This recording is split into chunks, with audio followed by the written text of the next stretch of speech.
Welcome, slaves, to the paycheck. This is Peter Goodall presenting another edition of Agile Project Management from my NW1 Basecamp. This is Nate to Z for CPOs, DPOs, HPOs, and 3CPOs.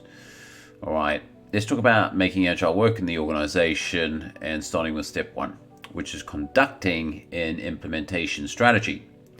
Now, Agile processes are very different from traditional project management ones. So moving an organization from waterfall to Agile is pretty significant. So, step one, conduct an implementation strategy.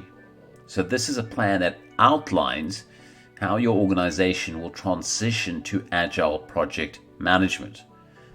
Ask yourself the following questions when building the strategy. Number one, current processes. How does your organization run projects today?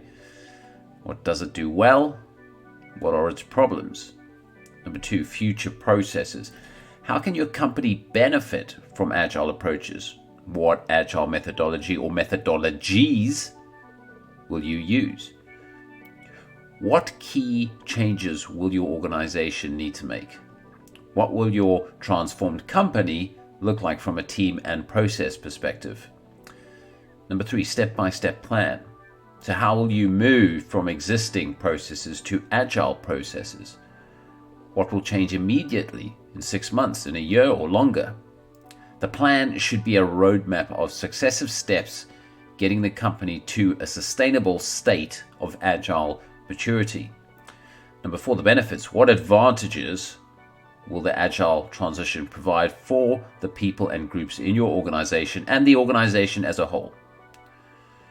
Agile techniques are a win for most people. Identify how they will benefit.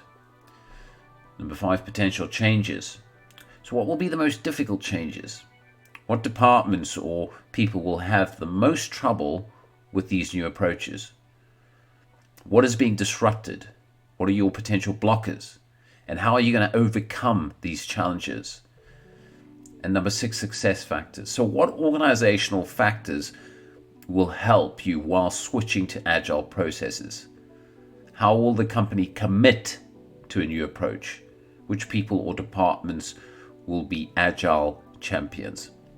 A good implementation strategy will guide your organization through its move to Agile practices. A strategy can provide supporters with a clear plan to ready and support, and it can set realistic expectations for your organization to transition. My quote for today: the secret of successful managing is to keep the 5 guys who hate you away from the 4 guys who have yet to make up their minds. Finally, on my podcast for free, so if you're feeling generous, help me get up Everest. Visit www.2nh.com and help me live my dream. I was raising £250,000 for Mind and an SPCC. Signing out, this is Peter Goodall, aka the Agile Goat, and his Yorkie Poo. Have a great one.